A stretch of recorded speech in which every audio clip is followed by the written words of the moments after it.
वगैरह चाहिए।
Good evening.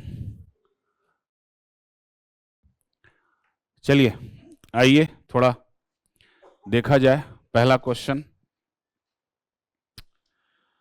First जो क्वेश्चन है हमारा, ये आपके रिलेटेड है साइंस एंड टेक्नोलॉजी के आईपीआर टॉपिक से।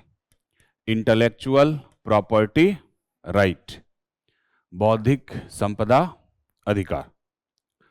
और इस बौद्धिक संपदा अधिकार से जो क्वेश्चन है कि जीवन सामग्रियों के संदर्भ में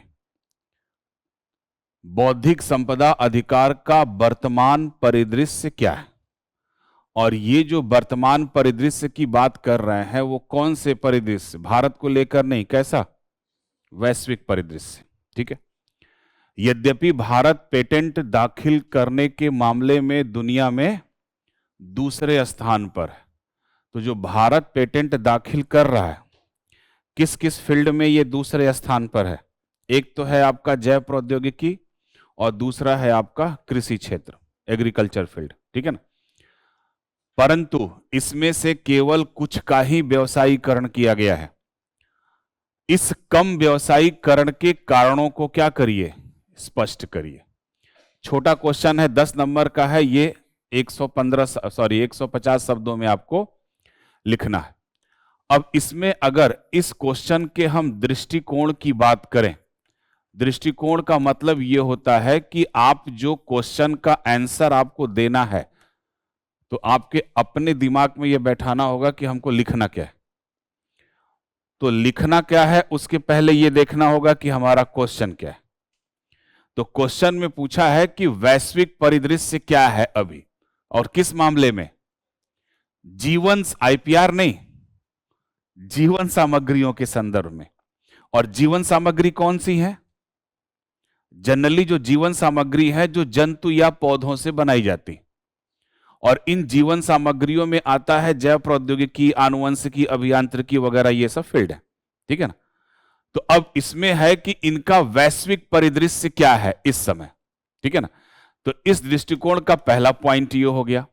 दूसरा पॉइंट ये हो गया कि इनको जो पेटेंट मिलता है उस पेटेंट का केवल कुछ का ही व्यवसायीकरण हुआ है, ऐसा क्यों, और कुछ का व्यवसायीकरण ऐसा क्यों हुआ है, यह किसके संदर्भ में है, भारत के संदर्भ में। तो इसका हमको आंसर देना है। बाद में लास्ट में इसमें आप क्या कर सकते हैं, निष्कर्ष लिख सकते हैं, 1-2 लाइन जो भी है।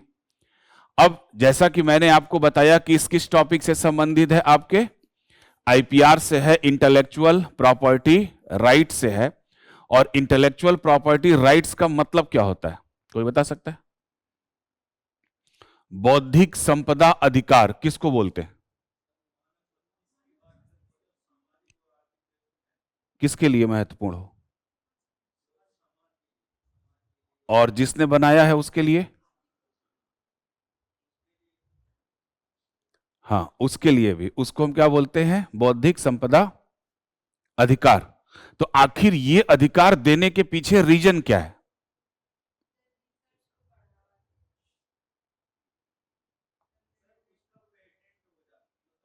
Patent is the part of IPR. जो हम बौद्धिक अधिकार देते हैं उसके पीछे हमारा मकसद क्या है। इनोवेशन तो बाद में है, शोध तो बाद में, ठीक है ना। मैंने मान लीजिए मैग्नेटिक मार्कर बनाई, अभी तक कोई ऐसा कोई नहीं बनाया, ये यूनिक है।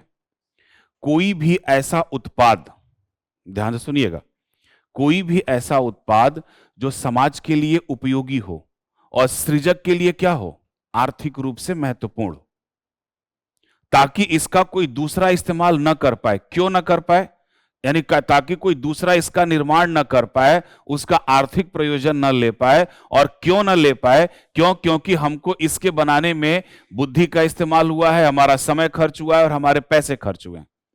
तो इस पर सिर्फ क्या हो, हमारा ही अधिकार हो। उसी अधिकार को हम क्या बोलते हैं, बौद्धिक संपदा अधिकार। और जो नया क्रिएशन है उसको हम बोलते हैं बौद्धिक संपदा, ठीक है ना। इंटरनेशनल लेवल पर बौद्धिक संपदा को गवर्न करने वाली संस्था है जिसका नाम है वीपो, वर्ल्ड इंटेलेक्चुअल प्रॉपर्टी ऑर्गेनाइजेशन, ठीक है। और इसी वीपो के तहत, आईपीआर के तहत, पहला आईपीआर है आपका कौन सा, पेटेंट, ठीक है ना। दूसरा कौन सा है आपका, कॉपीराइट। तीसरा ट्रेडमार्क। चौथा ट्रेड सीक्रेट। पांचवा जियोग्राफिकल इंडिकेशन। छठा ट्रेडिशनल नॉलेज।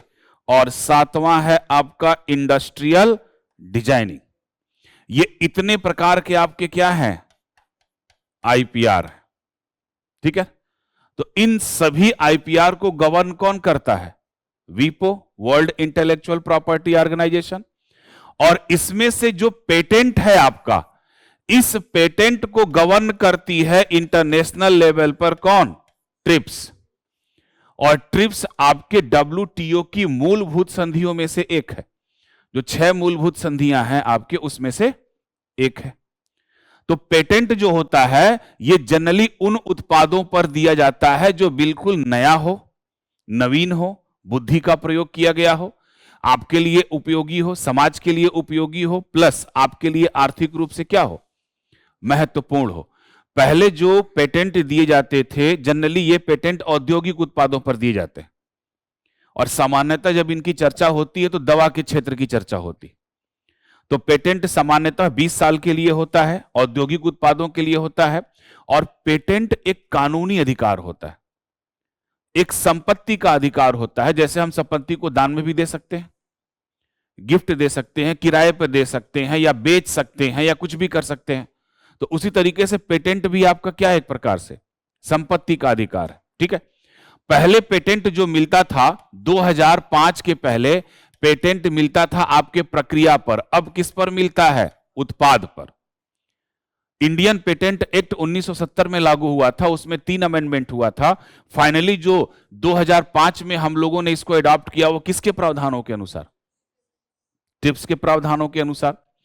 कॉपीराइट आपको मिलता है किस पर, लेखन सामग्री पर, ठीक है ना। और ये जनरली 50 सालों के लिए होता है और कभी कभी ये आजीवन भी होता है। दूसरे देशों में कंप्यूटर प्रोग्राम सॉफ्टवेयर पर भी कॉपीराइट होता है। तीसरा है आपका ट्रेडिशनल मार्क, सॉरी ट्रेडमार्क।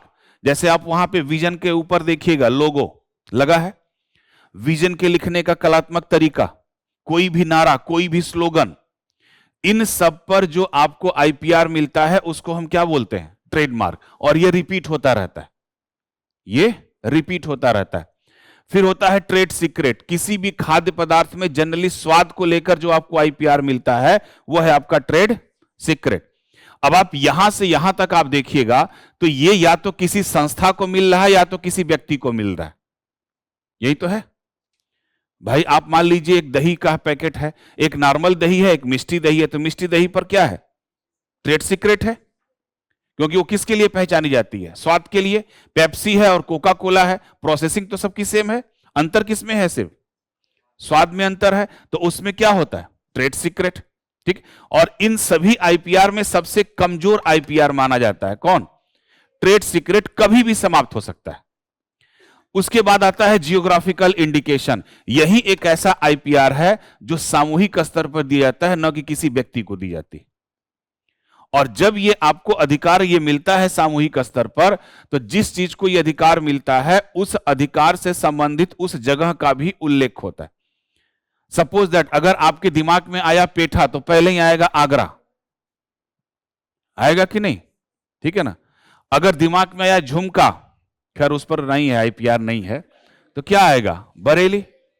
तो हर एक चीज का कुछ ना कुछ एक यूनिक जगह है कि नहीं? दिल्ली का कुछ भी नहीं है कि है कुछ दिल्ली का? हाँ बताइए, आप लोग इतने दिन से रह रहे हैं? हाँ, दिल्ली में बस फर्स्ट कॉपी मिलती है और भी संडे को मार्केट लगती है इसकी, हर चीज की, ठीक है ना, जूते कपड़े वगैरह सब कुछ लेके। खैर, अब पहला जीआई टैग किस उत्पाद को मिला था? पहला जीआई टैग दार्जिलिंग की चाय, ठीक है ना। रिसेंटली अभी जीआई टैग दिया गया है केले की एक प्रजाति के छिलके को। इसके पहले मिला था छत्तीसगढ़ उड़ीसा में लाल चींटी की चटनी को, ठीक है। फिर उसके बाद है आपका ट्रेडिशनल नॉलेज।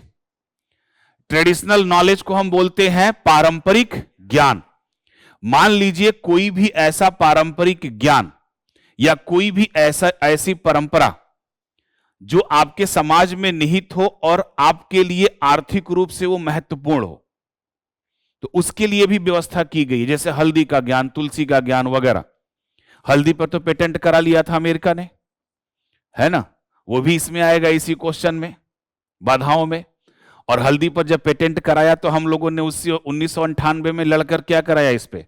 समाप्त। हल्दी, तुलसी और नीम तीनों से पेटेंट हटवाया।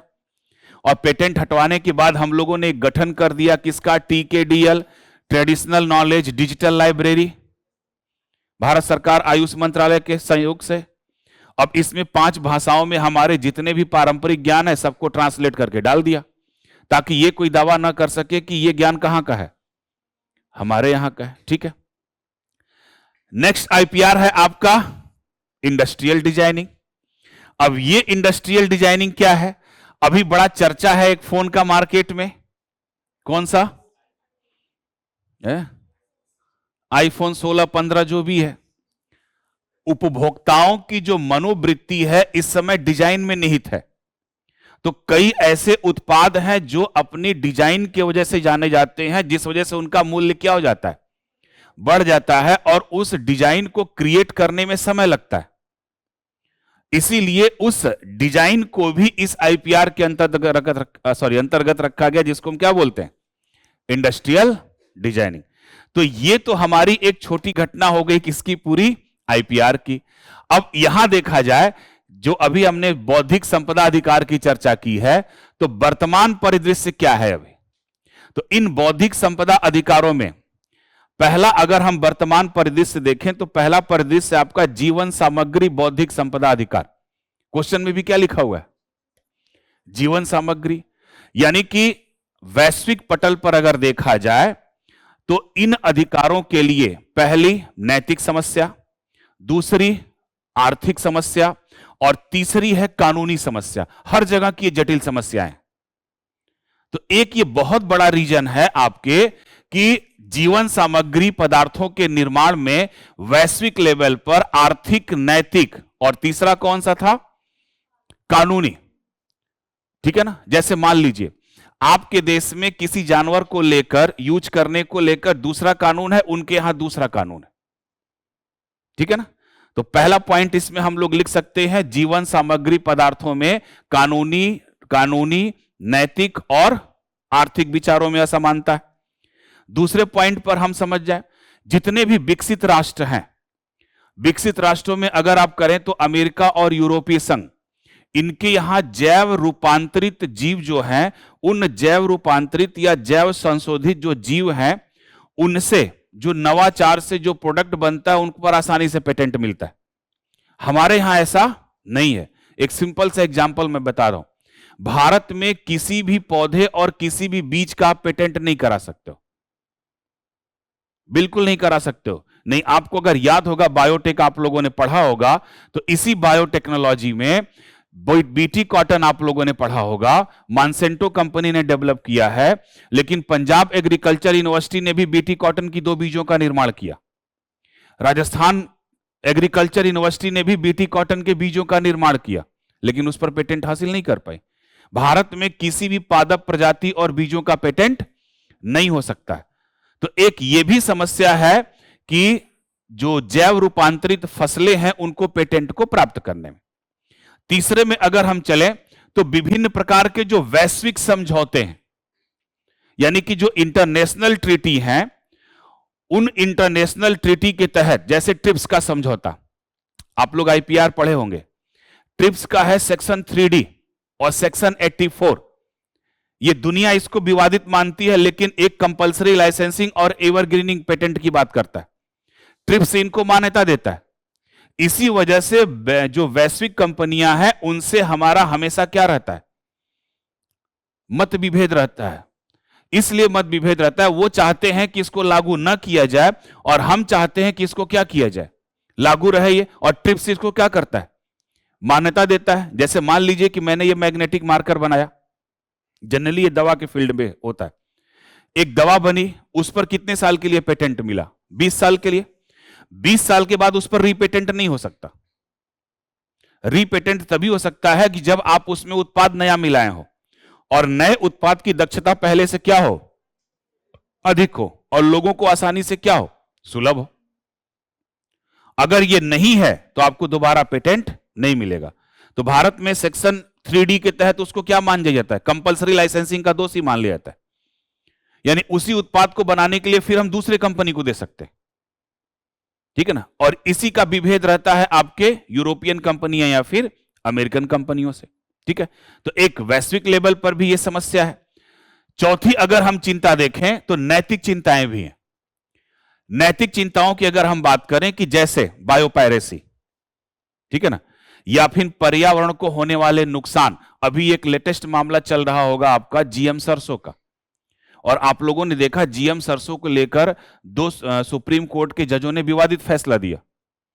एक सुप्रीम कोर्ट के जज बोल रहे हैं कि नहीं, इसको बिल्कुल नहीं लागू किया जाना चाहिए, और दूसरे बोल रहे हैं कि इसको कड़ाई के साथ लागू करना चाहिए, सरकार को अपने अंडर के देखरेख में इसको लागू करना चाहिए। 2 जजों का बेंच ने विवादित फैसला दिया, ठीक है। तो वो कैसा मुद्दा है आपका, स्वास्थ्य मुद्दे हैं। कोई भी प्रोडक्ट बनता है उसकी बायोपायरेसी होने के चांस रहते हैं। दूसरा है आपका पर्यावरण को होने वाला नुकसान। तो इन सब चीजों से जल्दी किसी भी प्रोडक्ट पर पेटेंट मिलना क्या हो जाता है, मुश्किल हो जाता है।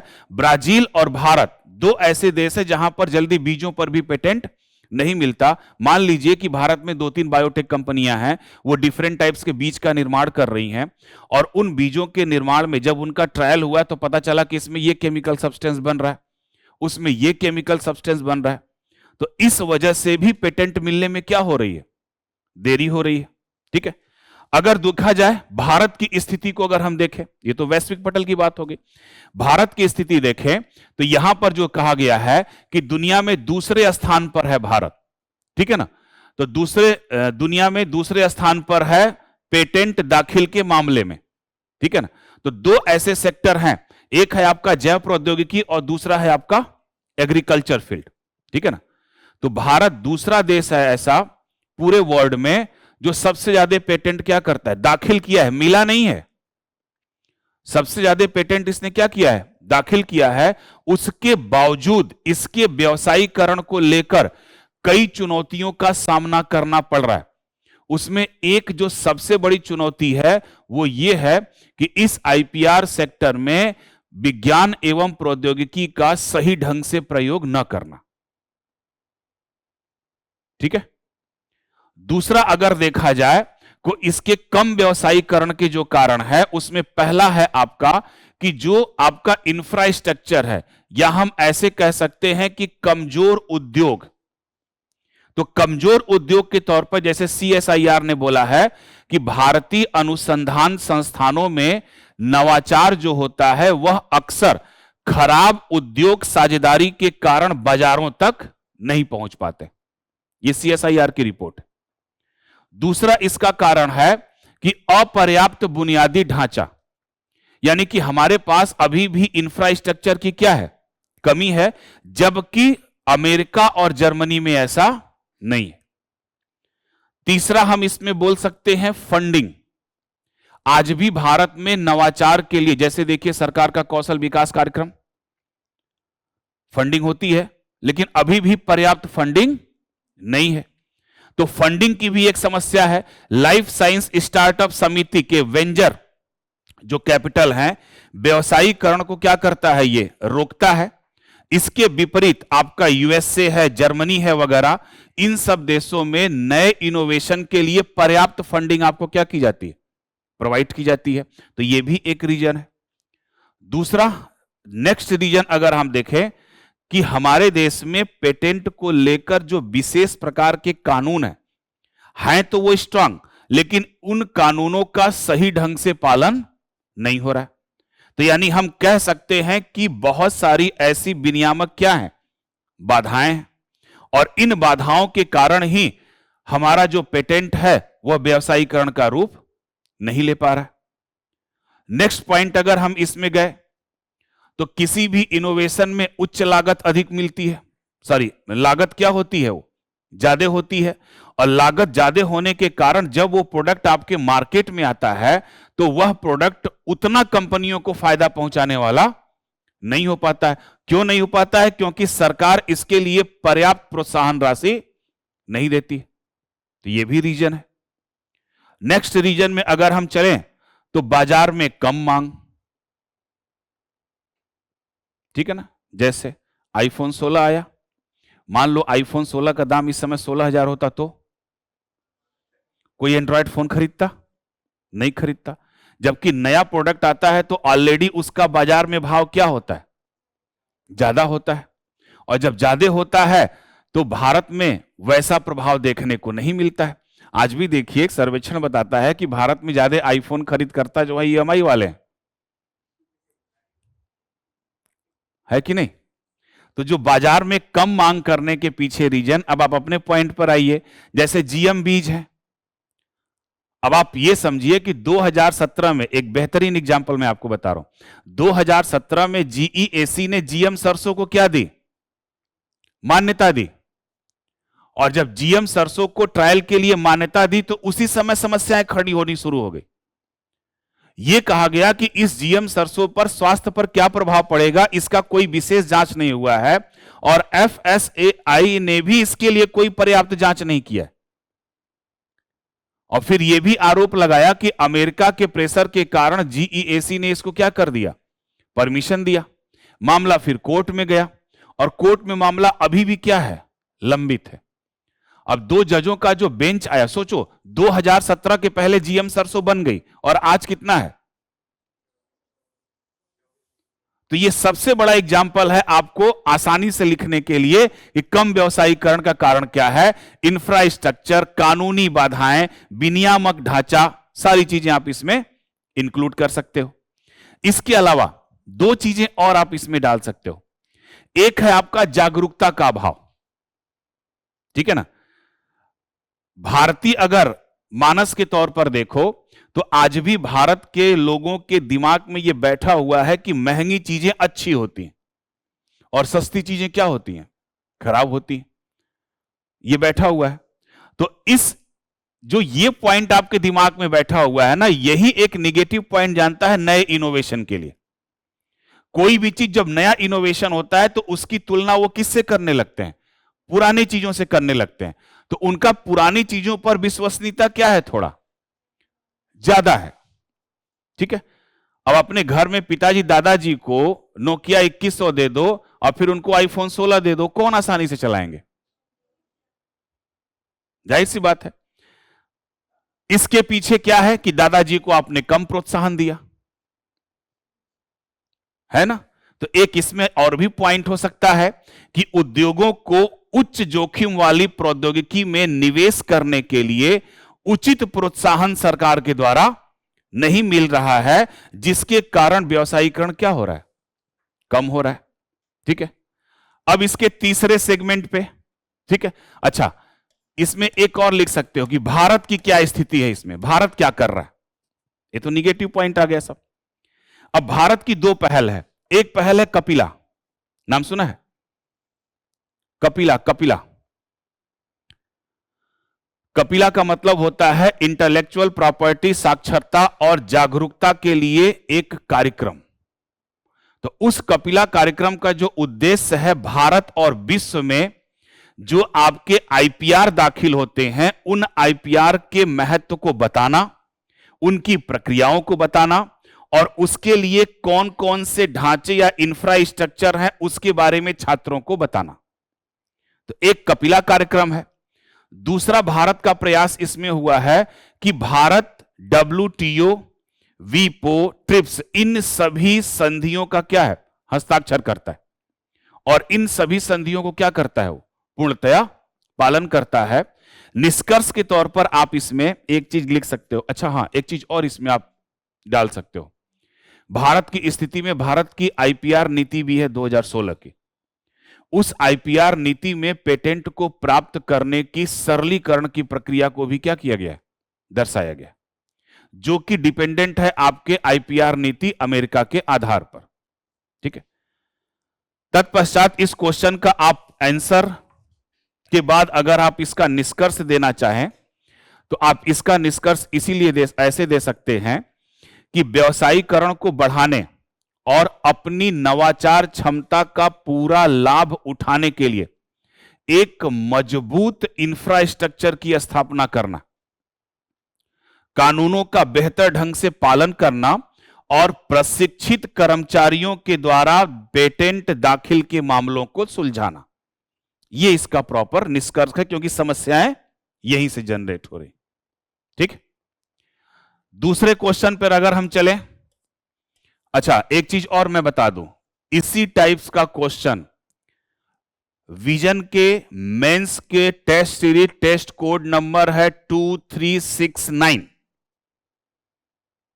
2369 एग्जैक्ट इसी टाइप्स का क्वेश्चन हम लोगों ने मेंस में दिया था। ठीक। दूसरा क्वेश्चन, राजमार्गों पर, अच्छा इस क्वेश्चन को बताने के पहले मैं आपको बता दूं कि ये डायरेक्ट 365 में है। आप देखिएगा, एक क्वेश्चन आपको कहां से मिला, टेस्ट कोड 2369।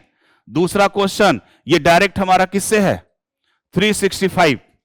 365 में अगर आपके पास है तो आप जाके देखिएगा, उसमें आपको मिलेगा साइंस टेक्नोलॉजी वाले में स्पेस टेक्नोलॉजी में, जहां पे एडवांस ड्राइवर असिस्टेंस सिस्टम का टॉपिक होगा, उसके ऊपर होगा सैटेलाइट बेस्ड टोल संग्रह प्रणाली, पूरा डिटेल में लिखा हुआ है। एग्जैक्ट वही ये क्वेश्चन है और कोई नहीं।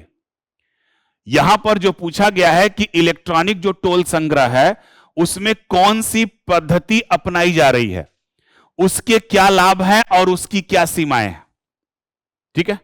तो यानी कि जो इलेक्ट्रॉनिक टोल संग्रह प्रणाली है जो अब रेडियो फ्रीक्वेंसी पर आधारित है, वही समय अपनाई जा रही है।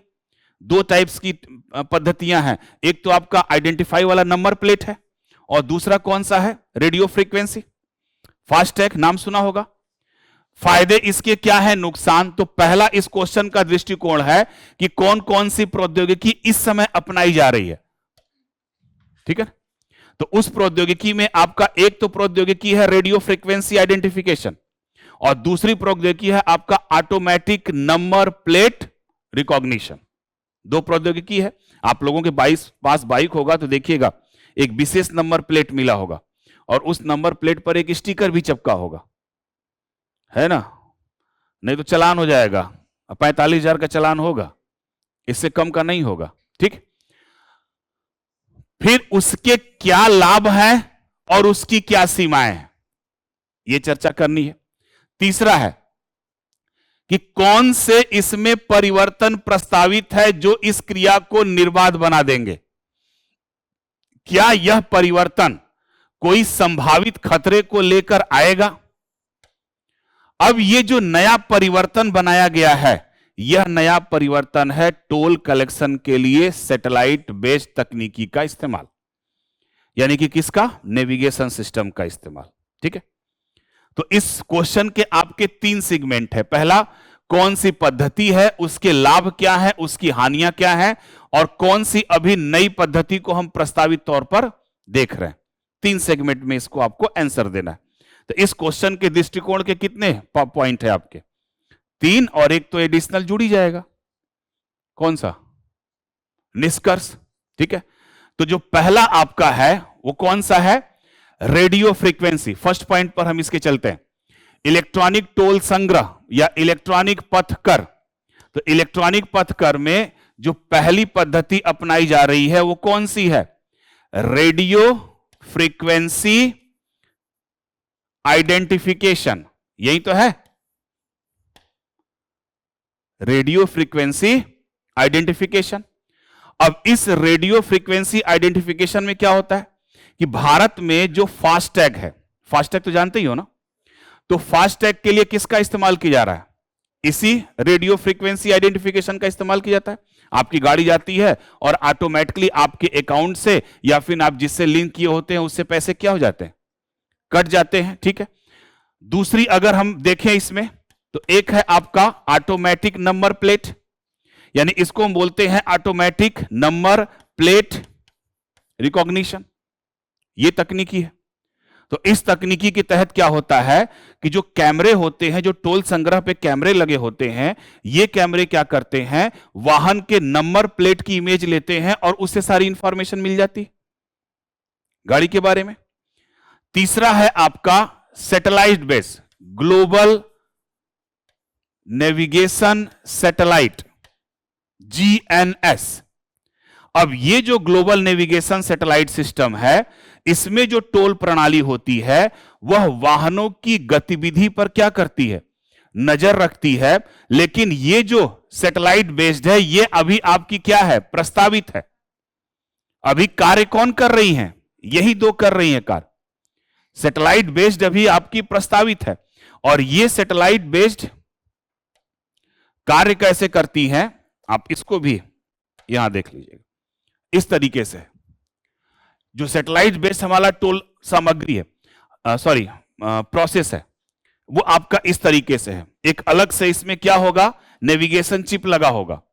तो अब फायदा देखो क्या होगा। सपोज दैट कि मान लीजिए ये आपका एक टोल संग्रह है, ध्यान दीजिएगा यहां पर, ये आपका यहां पर क्या है आपका, जस्ट 1 मिनट, थोड़ा सा ऊपर करते हैं इसको। दिख रहा है आप लोगों को पीछे? ये आपका यहां पर टोल संग्रह मान लीजिए, ठीक है, या मैं इसको ऐसे ही बना दे रहा हूं, ये ठीक है। आपकी बाइक, सॉरी 4 व्हीलर यहां से एंट्री करती है, यहां पहुंचती है, यहां इनके कैमरे लगे हुए हैं, सपोज दैट, मान लीजिए। तो एक गाड़ी आपकी सिर्फ यहां पे जो टोल संग्रह है, ये मात्र 100 किलोमीटर दूर, सॉरी मात्र 100 मीटर दूर चलकर यहां से आई है, और एक इसी रास्ते से आ रही है 1000 किलोमीटर चल के आ रही। फास्ट टैग जो सिस्टम है, फास्ट टैग सिस्टम, और दोनों ट्रक है मान लीजिए। तो अब आप ये बताइए, जो फास्ट टैग सिस्टम है इन दोनों के लिए समान रूप से चार्ज करेगा या अलग अलग? समान रूप से। और ये तो गलत है भाई। आप टैक्स किसको देते हो? राजमार्ग पर चलने का। लेकिन ये 1000 किलोमीटर चला तब भी 500 दिया, और ये 100 मीटर चला तब भी 500 मीटर चला। लेकिन जो सैटेलाइट बेस्ड होगा, सैटेलाइट बेस्ड चूंकि इसमें चिप लगा होगा, ये आप किसके नजर में रहेंगे? नेविगेशन के नजर में रहेंगे। जहां से ये राजमार्ग स्टार्ट होता है, कब आप इसमें एंट्री किए और कितने किलोमीटर चलकर आप यहां तक पहुंचे, उस आधार पर आपका टोल टैक्स होगा। तो इससे दो फायदे होंगे सरकार को। एक तो जितने भी व्हीकल्स आपके वाहन पर चल रहे, सॉरी जितने भी व्हीकल्स आपके हाईवे पे चल रहे हैं, राजमार्ग पर चल रहे हैं, 24 घंटे वो किसकी निगरानी में है? सरकार की निगरानी में। अभी तक सरकार की निगरानी में सिर्फ यहीं पर आ रहे हैं, अब कब रहेंगे? 24 घंटे रहेंगे। ठीक है। दूसरा फायदा आपको है। आपको फायदा यह है कि आप जब यहां पहुंचते हैं तो आप जितनी यहां से दूरी तय करते हैं, यानी जितना यूज करते हैं, उस आधार पर आपको क्या देना पड़ता है? टैक्स देना पड़ता है। ठीक है। अब जो हमारा रेडियो फ्रीक्वेंसी है, जो रेडियो फ्रीक्वेंसी के आधार पर हम बात कर रहे हैं, जो फास्टैग वगैरह, तो आप यहां पर भी देख सकते हैं कि फास्टैग टोल संग्रह और सैटेलाइट आधारित टोल संग्रह के बीच अंतर क्या है। फास्टैग जो है आपका किस पर? रेडियो फ्रीक्वेंसी आइडेंटिफिकेशन जो अभी हम बात कर रहे हैं उस पर आधारित है, लेकिन सैटेलाइट्स आधारित पर यह किस पर होगा? ऑटोमेटिक नंबर प्लेट रीडर, उसमें सिस्टम लगा होगा नेविगेशन वाले। दूसरा, तकनीकी वाहनों के लिए स्थापित इंस्टॉल्ड आवश्यक उपकरण कौन सा है आपका? फास्टैग। कहां लगाई जाती है? विंड स्क्रीन पे, ठीक है ना, आपके पास होगा तो आपको समझ में आ जाएगा। और इसमें जो उपकरण है वो किस पर बेस्ड होंगे? सैटेलाइट्स बेस्ड, यानी कि नेविगेशन बेस्ड होंगे, और इनके लिए एक विशेष उपकरण होगा जो अलग से लगेगा। तीसरा, टोल टैक्स की गणना, टोल की दरें पहले से ही निर्धारित होती हैं कि नहीं? अभी चल रहे हो आप, जैसे आगरा से दिल्ली जब ट्रेवल करते हैं हम लोग, तो होता है ना कि थोड़ी सहूलियत होती है अप डाउन में, नहीं अगर एक बार काटो इधर से जाओ फिर उधर से आओ तो आपको बड़ा ज्यादा चार्ज देना पड़ता है, ठीक है। अब पता चला कि एक बंदा आगरा से आ रहा है दिल्ली, है ना, तो दो पड़ते हैं, है ना, तो दोनों पे उसको देना पड़ता है, तो आगरा वाला भी उतना देगा और जो नीचे वृंदावन से निकलेगा वो भी उतना ही देगा, है कि नहीं? अब ये हाईवे पे तो ऐसा है नहीं कि खेत में कुदा के गाड़ी बीच में कर लिए फिर खेत में कुदा लिए, है ना, गांव वगैरह में होता है ऐसा, है ना। बनारस अगर आप लोग जानते होंगे तो गंगा पे पुल बना है? इसीलिए तो हम बोलते हैं ना, हम लोग पीछे इसीलिए तो हैं, हर मामले में शॉर्टकट ढूंढते हैं, है ना। आपके मेंस का क्वेश्चन आएगा तो आपको भी लगेगा कुछ शॉर्टकट तरीका बता दिया जाए, तो लाइफ में शॉर्टकट कुछ नहीं होता है ना। कभी किसी से मिलते हो तो एक ही दो मुलाकात में काम बन जाता है? नहीं ना, कम से कम 6 महीने, है ना, 3 महीने में तो नाम पता करते हो, है ना, और वो भी सही कि गलत नहीं पता चल पाता है। खैर फिलहाल यहां पे आ जाइए। अब यहां पर सबसे बड़ा जो रीजन होगा वो सैटेलाइट बेस्ड होने से क्या होगा ना, टोल प्लाजा ही समाप्त हो जाएंगे, टोल प्लाजा ही समाप्त हो जाएंगे। उस हाईवे पर आप कब एंट्री किए और उस हाईवे से कब आप बाहर निकले, ऑटोमेटिकली आपका पैसा क्या हो जाएगा? कट जाएगा, तो टोल प्लाजा समाप्त हो जाएगा। 2 रीजन, ठीक है। तो ये जो हमारा जो क्वेश्चन था, तो अभी कौन सी हमारी सुविधा चल रही है? फास्टैग, ठीक है ना। अब इसके लाभ क्या क्या है फास्टैग के, यही तो क्वेश्चन में है। लाभ पहला है कि भीड़ भाड़ में कमी हो जाएगी। अगर फास्टैग नहीं होता, आप लोग कभी सफर किए होंगे तो पता है लाइन लगी हुई है ना, और उसमें कोई थोड़ा सा वीआईपी चला गया तो और मामला गड़बड़, है ना, क्योंकि पैसा देने में नाकाई वीआईपी ही करते हैं, आम आदमी दे देता है, ठीक है। तो भीड़ भाड़ में कमी होगी, कैशलेस भुगतान होगा, है ना, और कैशलेस के मामले में दुनिया में हम नंबर 1 पर है। तीसरा हम लिख सकते हैं कि पारदर्शिता बढ़ जाएगी, बढ़ेगी कि नहीं, ट्रांसपेरेंसी बढ़ जाएगी, किसका पैसा कितना कटा और सारा खाते में जा रहा है, कोई अपने पास तो रख नहीं रहा है। नहीं पहले पर्ची कटती थी, अब पता नहीं ओरिजिनल है कि फर्जी है। चौथा इसमें बेनिफिट हो गई कि पर्यावरणीय अनुकूल है, ठीक है। लेकिन इस इलेक्ट्रॉनिक टोल कलेक्शन की कुछ सीमाएं भी हैं। तो सीमाओं में पहली सीमाएं हैं कि इनको डेवलप करने के लिए हमको इंफ्रास्ट्रक्चर की जरूरत पड़ेगी, इसमें निवेश की अधिक आवश्यकता होती। दूसरा इसमें है कि अगर सिस्टम कभी विफल हो गया तो 500 की बजाय आपके 5000 भी कट सकते हैं, ठीक है ना। तो सिस्टम की विफलता यानी तकनीकी गड़बड़ियों के कारण, कैमरे की गड़बड़ियों के कारण ये आइडेंटिफाई नहीं कर पाएंगे, और आइडेंटिफाई अगर नहीं कर पाए, 2-3 बार हमारी कार खुद ही पास हो गई है, कैमरा ही आइडेंटिफाई नहीं कर पाया, तो भैया जाने तो हमको लेट हो रहा है, ठीक है। अब इसमें नुकसान किसका है? गवर्नमेंट का। तो ये कमियां हैं। तीसरा, डिजिटल डिवाइस ऑलरेडी क्या है आपके, महंगे हैं। भारत में जितने भी वाहन मालिक हैं सब लोग इस डिवाइस को लगाने में सक्षम नहीं है। हमारे गांव में आज भी जो जितने लोगों की बोलेरो है वो किसी में ये नहीं लगा हुआ है, क्योंकि उनको मैक्सिमम कहां जाना है, बनारस के आसपास जाना है, और वो हर एक कंप्लीमेंट्री रास्ता जानते हैं, और बोलते हैं कि महंगी डिवाइस लगाने का हमको क्या फायदा, ठीक है। नेक्स्ट है आपका, अगर सिस्टम में गड़बड़ी हुई, फेल हुआ, तो सरकार को राजस्व की कमी होगी। तो ये इलेक्ट्रॉनिक टोल कलेक्शन की क्या है, कमियां हैं। इन कमियों के बाद जो नया टोल कलेक्शन सिस्टम जनरेट किया गया है वह किस पर आधारित है? Global navigation satellite system. और आपको पता है ग्लोबल नेविगेशन सैटेलाइट सिस्टम होने का फायदा क्या है कि गाड़ियों की एक्चुअल लोकेशन पता चलेगी। एक्चुअल लोकेशन पता चलने के बाद आप कितना ट्रेवल उस हाईवे पर किए हो उसके आधार पर आपका क्या होगा, टोल टैक्स कटेगा। तीसरा इसका फायदा यह है कि 24 घंटे आप सरकार की क्या रहोगे, निगरानी में रहोगे, है ना।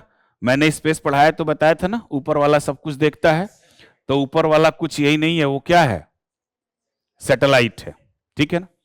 दूसरा एक और इसमें जो फायदा होगा, जो प्रस्तावित कार्यक्रम है, वो है आपका multi lane free flow. Multi lane free flow, तो मल्टी लेन फ्री फ्लो का मतलब समझ रहे हो, टोल प्लाजा ही समाप्त हो जाएगा, मल्टीप्लेक्सेस नहीं, मल्टी रोड बनेंगे। और जहां आप एंट्री करोगे, जहां बाहर निकलोगे, उसी अनुसार आपके पैसे क्या हो जाएंगे, कट जाएंगे। तो मल्टी फ्लो जो आपका लेन फ्लो है, इसका उद्देश्य चलते वाहनों पर शुल्क लगाने के लिए जो आरएफडीआई है, वो क्या करती है, टोल बूथों को ही पूरी तरीके से क्या कर देगी, समाप्त कर देगी, ठीक है। फिर उसके बाद उन्नत एकीकरण भी हो सकता है, यानी कि जीपीएस ट्रैकिंग और नंबर प्लेट जो हम पहचान स्थापित करते हैं, इनके बीच विभिन्न प्रौद्योगिकियों के बीच, टेक्नोलॉजी के बीच क्या हो सकता है, बेहतर समन्वय हो सकता है, ठीक है ना। और टोल एकत्रीकरण प्रणाली को भी क्या किया जाता है, इसमें विकसित किया जा सकता है। तो इतने बेनिफिट हैं आपके, जो नए परिवर्तन हैं, जो इन सबों में कमियां हैं, उन कमियों को ये क्या कर देंगे, दूर कर देंगे, ठीक है। तीसरा क्वेश्चन अगर हम देखें, जीपीएस है ना, जीपीएस इंस्ट्रूमेंट है ना, किसमें एंट्री एग्जिट का, आपकी इंजन नहीं, आपकी इंजन स्टार्ट हुई नहीं, उसको इलेक्ट्रिक करंट मिला नहीं, जैसे आपका फोन है, ठीक है ना। तो आपका फोन जब आप इस्तेमाल करते हो अपने जीपीएस के लिए, तब तो ऑन करते हो ना। लेकिन ये बताओ, क्या गूगल को नहीं पता है कि आपका मोबाइल कहां है, बस वही है, नेविगेशन के थ्रू सब पता है। हां, 24 घंटे। आप सोचो कि गवर्नमेंट कितना बड़ा प्रोग्राम चला रही है, इस देश में कितने व्हीकल्स हैं, अब यह भी पता चलेगा कौन आपके ये 4th वाले हैं कि 6 वाले हैं, BS4 हैं कि BS6 हैं, इसकी भी गणना हो जाएगी, पुराने को हटाने लगेंगे, नंबर प्लेट से पहचान हो जाएगी, छिनैती भी कम हो सकती है, क्योंकि हर एक गाड़ियों का लोकेशन सरकार के पास होगा। अभी तक यहां से गाड़ी चुरा के इंजन काट कर उसका जनरेटर बना दे रहे हैं, अब यह भी क्या हो जाएगा, समाप्त हो जाएगा। तो चूंकि आपके क्वेश्चन में तो केवल राजमार्ग से संबंधित है, बाकी इसके सोशल लेवल पर भी बहुत सारे बेनिफिट हो सकते हैं। तीसरा क्वेश्चन आता है, जो वो है कि विश्व को स्वास्थ्य एवं सुरक्षित मीठे पानी की अत्यधिक कमी का सामना करना पड़ा है। It is a general question, सामान्य क्वेश्चन, ज्योग्राफी का क्वेश्चन है, ठीक है ना। और आपको पहले से पता है कि जितना भी पानी है पीने वाला, ठीक है ना, कितना है, 3%। मीठा पानी कितने हैं, 3%, और पीने लायक सिर्फ है 1%। 2% तो आपके बर्फ और जलाशयों में दबे हुए हैं, ठीक है ना। सोचो, पृथ्वी पर जितना पानी हम उसका यूज ही नहीं कर पा रहे हैं। तो इसी तरीके से आपका भी है, जीएस में इतना सब्जेक्ट है, आप यूज ही नहीं कर पा रहे हो, इसलिए नहीं सेलेक्ट होते हो, है ना। इस संकट का समाधान करने के लिए कौन सी वैकल्पिक तकनीकी है, ऐसे किन्हीं 3 तकनीकी के मुख्य गुणों और दोषों का उल्लेख करते हुए संक्षेप में क्या करिए, चर्चा कीजिए। तो पहले तो यह देखना है कि विश्व को स्वच्छ और सुरक्षित मीठे पानी की अत्यधिक कमी का सामना करना पड़ रहा है, क्यों। मूल कारण इसमें सबसे बड़ा जो है वो 2 ही मूल कारण है, जनसंख्या वृद्धि और क्लाइमेट चेंज, ठीक है। तो पहले हम इस सेगमेंट की अगर हम चर्चा करें तो हम यह कह सकते हैं कि संयुक्त राष्ट्र संघ की जो जल विकास रिपोर्ट 2023 है, उससे यह पता चलता है कि विश्व भर में 2 से 3 अरब लोग मीठे जल की कमी का क्या कर रहे हैं, सामना कर रहे हैं। हां, ठीक समझ गए, अभी सामना कर रहे हैं, ठीक है ना। इसके अलावा यूनिसेफ का एक रिपोर्ट आया है, उस रिपोर्ट में यह कहा गया है कि 2025 तक विश्व की आधी आबादी क्या करेगी? जल संकट से जूझेगी, पीने वाले पानी से जूझेगी। यानी कि आप स्वच्छ और सुरक्षित मीठे पानी की जो कमी है, कहां कहां कमी है, आप उसको इस क्वेश्चन में उल्लेख कर सकते हो। और उस उल्लेखों को दूर करने के लिए, कमियों को दूर करने के लिए जो 3 प्रमुख प्रौद्योगिकी हैं, ठीक है ना, है तो बहुत, लेकिन चर्चा इसमें किस में करनी है? 3 प्रमुख प्रौद्योगिकी की। तो मीठे पानी की कमी क्यों है? 3% पानी है, 2% बर्फ में दबी हुई है, 1% हम क्या कर रहे हैं? इस्तेमाल कर रहे हैं। किसी ने कहा था कि अगला विश्व युद्ध पानी के लिए ही होगा, तो उसके पीछे क्या है कि सीमित मीठे पानी की आपूर्ति है, जैसे दिल्ली में आप देख लो। दूसरा, जनसंख्या वृद्धि हम बोल सकते हैं। तीसरा, हम बोल सकते हैं कृषि के लिए अत्यधिक दोहन। कृषि के लिए भी किस पानी का दोहन किया जा रहा है? ग्राउंड वाटर ही तो कर रहा है, मीठे पानी का दोहन। जलवायु परिवर्तन का प्रभाव। नेक्स्ट पॉइंट हम कर सकते हैं जल प्रदूषण। ये जितने भी प्रदूषित पदार्थ है, चाहे हम नदियों में डाल रहे हैं, चाहे जहां डाल रहे हैं, ये किसको दूषित कर रहे हैं? ग्राउंड वाटर को दूषित कर रहे हैं, ठीक है ना। इसके अलावा वनों की कटाई, वनों की कटाई के द्वारा भी जल स्तर कहां जा रहा है? नीचे जा रहा है। अब इन प्रौद्योगिकी, कौन सी ऐसी प्रौद्योगिकी है जिनसे हम इन समस्याएं से निदान पा सकते हैं? उसमें 3 प्रौद्योगिकी है, और उस 3 में पहला है आपका डेसिलिनेशन। यह ऐसी प्रौद्योगिकी है जो मीठे पानी को प्राप्त करने के लिए खारे पानी से नमक को क्या करती है? निकालती है। और यह काम सऊदी अरब कर रहा है, समुद्र से पानी बनाना। इजराइल भी कर रहा है। अब इसके गुण क्या है? समुद्री जल को मीठे पानी में कन्वर्ट करना, ठीक। अवगुण क्या है? ऊर्जा दक्षता इसमें क्या है? ज्यादा लगती है, और यह प्रक्रिया क्या है? महंगी है, ठीक है। दूसरा है इसका फोटो कैटलिस्ट जल शोधन, यानी कि कैटलिस्ट यानी उत्प्रेरक के माध्यम से पानी का क्या किया जाना? शोधन किया जाना।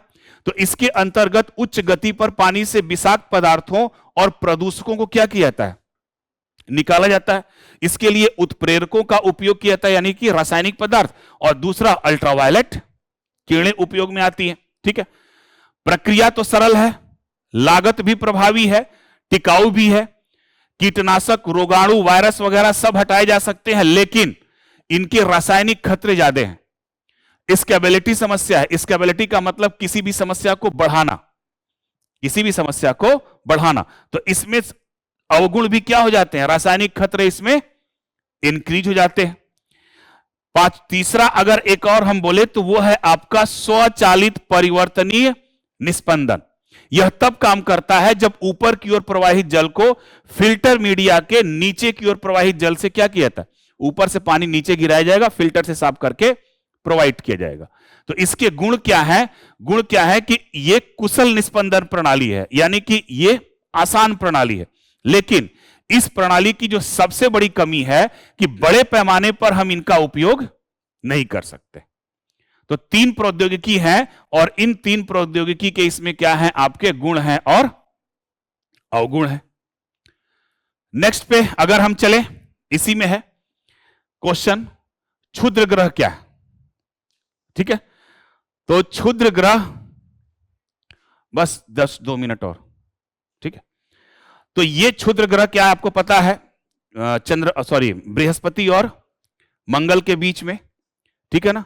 ये एस्टेरॉइड्स हैं, इसमें बर्फ जैसी कोई जगह नहीं होती है, बर्फ जैसा कोई स्ट्रक्चर नहीं होता है।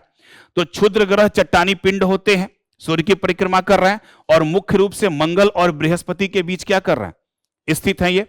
इनका गठन जो है, अधिकांश जो क्षुद्र ग्रह है वो सौरमंडल के अवशेष हैं, और ये बृहस्पति के मजबूत गुरुत्वाकर्षण के कारण क्या हुए हैं? बधे हुए हैं, और इसी वजह से ग्रहों में परिवर्तित नहीं हो पाए, ठीक है। इनका आकार ये कुछ मीटर से लेकर 10 किलोमीटर या सैकड़ों किलोमीटर तक है, ठीक है। संरचना अगर देखा जाए तो ये विभिन्न प्रकार के खनिजों और धातुओं से बने होते हैं, और धूमकेतुओं के विपरीत इनमें बर्फ का कोई भी महत्वपूर्ण घटक नहीं होता, जबकि धूमकेतुओं में होता है। तो ये तो है आपका क्षुद्र ग्रह। सिंपल सा क्वेश्चन है, अगर आप ओरिजिन ऑफ लाइफ या एंशियंट हिस्ट्री आप पढ़े होंगे या पृथ्वी की संरचना अगर आप पढ़े होंगे तो उसमें आपको बताया गया है कि क्षुद्र ग्रहों के कारण कैसे हमारे पृथ्वी का टेम्परेचर चेंज हुआ। ठीक है ना। आपके कौन कौन से क्षुद्र ग्रह इनिशियल स्टेज में पृथ्वी से टकराए, ज्वालामुखी विस्फोट हुआ, डायनासोर भी इसमें विलुप्त हुए। पृथ्वी की अगर नियर अर्थ ऑर्बिट में देखा जाए तो बहुत सारे क्षुद्र ग्रह घूम रहे हैं, या अगर देखा जाए बड़े क्षुद्र ग्रह, तो बड़े क्षुद्र ग्रह का जो प्रभाव है बहुत ही विनाशकारी है। डायनासोर की विलुप्ति का कारण भी यही था, जो 10 किलोमीटर का एक एस्टेरॉयड गिरा था पृथ्वी पर।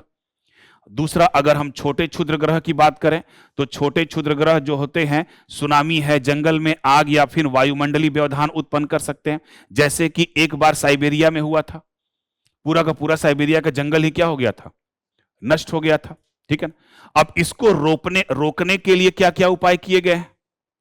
तो इसको रोकने के लिए जो संभावित उपाय है वो ये है कि इन एस्टेरॉयड्स की निगरानी का पता लगाना, ठीक है ना, इनके गति का पता लगाना। और इसी के लिए नासा का एक प्रोग्राम है जिसका नाम है डार्ट मिशन के तहत क्या किया गया है, क्षुद्र ग्रह के दिशा को बदला गया है, सफलतापूर्वक एक्सपेरिमेंट किया गया है। इसके अलावा परमाणु विघटन हम कर सकते हैं, परमाणु मिसाइलों से हम क्या कर सकते हैं, क्षुद्र ग्रहों को तोड़ सकते हैं। और सबसे जो बेहतरीन उपाय है वो है लेजर पृथक्करण, यानी लेजर बीम के द्वारा जो क्षुद्र ग्रह हैं उनके बाहरी स्ट्रक्चर को हम क्या करेंगे, डिस्टर्ब करेंगे, तो ऑटोमेटिकली वो अपनी दिशा को क्या कर सकते हैं, बदल सकते हैं। अब इसमें अगर आप निष्कर्ष देखोगे तो निष्कर्ष में आप कर सकते हो कि जो डिग्रास टायसन ने क्या किया था, क्षुद्र ग्रहों से संबंधित खतरे को पहली बार मानव के सामने रखा था। नासा इसमें एक काम कर रहा है। नासा जो है अपोसिस नामक एक क्षुद्र ग्रह है, उस क्षुद्र ग्रह की जानकारी के लिए निकट भविष्य में एक उपग्रह को भेजने वाला है। 2029 में यह भेजेगा और यह लगभग 32,000 किलोमीटर की दूरी पर है। अब ये जो अपोसिस है, इस अपोसिस क्षुद्र ग्रह का वो अध्ययन करेगा और यह पता लगाएगा कि इसका मूवमेंट कैसा है और यह निकट भविष्य में पृथ्वी से इसकी टकराने की संभावना है या नहीं है। ठीक है। तो इतने 4 क्वेश्चन थे हमारे विज्ञान एवं प्रौद्योगिकी के। Thank you.